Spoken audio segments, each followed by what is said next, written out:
Hello guys, কেমন আছো সবাই? আশা করি সকলে ভালো আছো।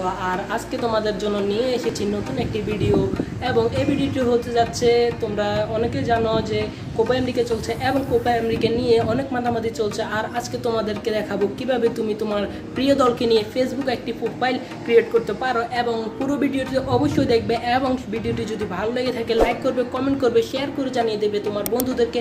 চলুন শুরু করা যাক। তো ফার্স্ট অফ অল আমরা চলে যাব পিক্সার্টে, এবং পিক্সার্টে গেলে আমাদেরকে পিক্সার্টের লোগোটা দেখাবে। এরপর চলে আসবে একটি প্লাস আইকন।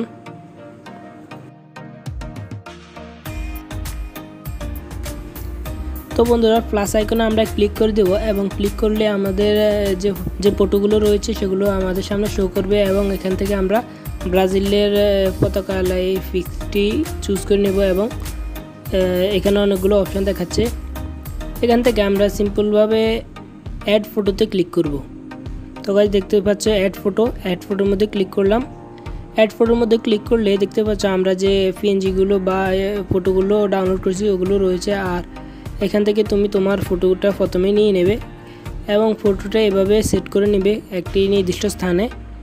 সেট করে নেওয়ার পর ব্যাকগ্রাউন্ডটা যদি রিমুভ করতে চাও তাহলে রিমুভ করতে পারো। এখানে প্রথমে ইরেজারের মধ্যে ক্লিক করবে, এবং পার্সনে ক্লিক করলে তুমি বাদে সবগুলো রিমুভ হয়ে যাবে। তো এখানে টিকমার্ক করে দিবে। আর টিকমার্ক করার আগে যদি কোনো কিছু প্রয়োজন পড়ে তাহলে এগুলো ইরেজার গিয়ে মুছে ফেলবে। একটু সচেতনভাবে কাজটা করতে হবে, না হয় অযথা ফটোটা নষ্ট হয়ে যাবে।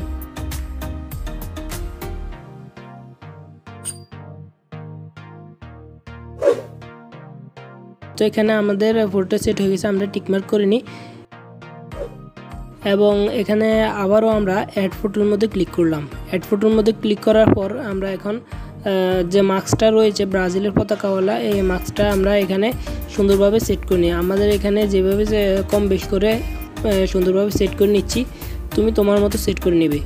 ওকে, তো এখানে রয়েছে ব্রাজিলের পতাকাটা আমরা সেট করে নিলাম, এবং কিছু অংশ বাইরে বের হয়ে আছে, এগুলো আমরা ইরেজার করে দিয়ে মুছে ফেলি। তো সুন্দরভাবে মুছে ফেলে একদম পারফেক্ট করে নিই। তো হয়ে গেছে। তো এখান থেকে আমরা টিকমার্কে ক্লিক করে সেভ করে নিই। তো এখন আমরা আবারও অ্যাড ফটোর মধ্যে ক্লিক করলাম, এবং অ্যাড ফটোর মধ্যে ক্লিক করার পর আমরা বাংলাদেশের যে পতাকা চিহ্নটা ওইটা আমরা এখানে তার টি শার্টের মধ্যে আমরা বসিয়ে দেব, যেন মনে হয় এটা বাংলাদেশের টি শার্ট।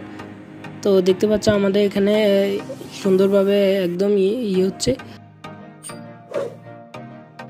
আর আমরা আবারও অ্যাড ফটোর মধ্যে ক্লিক করলাম। অ্যাড ফটোর মধ্যে ক্লিক করে আমরা একটি পিএনজি ফাইল নিয়ে নিলাম। এটা অ্যাড করলে কি হয়, একটু শ্যাডো ভাব হয়, এবং আশপাশ চারপাশে একটু ডার্ক হয়ে আসে।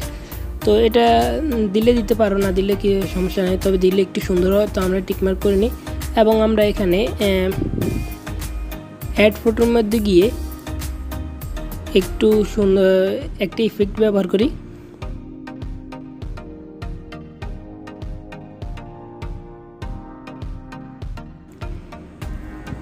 তো দেখতে পাচ্ছ আমরা এটাকে সুন্দরভাবে সেট করে নিলাম, এবং সেট করে নেওয়ার পর ব্লেন্ডে ক্লিক করে স্ক্রিনে ক্লিক করলাম।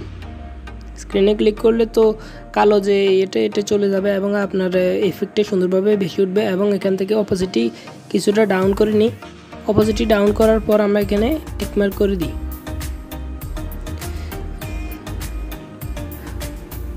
টিকমার্ক করার আগে তুমি তোমার মতো সুন্দরভাবে করে নিবা। তো দেখতে পাচ্ছ আমার ফটোটা প্রায় রেডি। তো আমরা এখান থেকে এফএক্সে যাব। ইফেক্টে গেলে আমরা রয়েছে 3 নাম্বার যে ইফেক্টটা রয়েছে এফএক্সের, ওটার মধ্যে ক্লিক করব। দেখতে পাচ্ছ এটার মধ্যে ক্লিক করলে আমাদের লোড হয়ে এটা সুন্দরভাবে হয়ে যাবে। এটা দিলে কি হয়, একটু সিনেম্যাটিক ভাব লুক আসে, এবং সুন্দরভাবে ফটোটা তাকাতে অনেক সুন্দর লাগে। তো দেখতে পাচ্ছ আমরা এখানে টিকমার্ক করে নিই।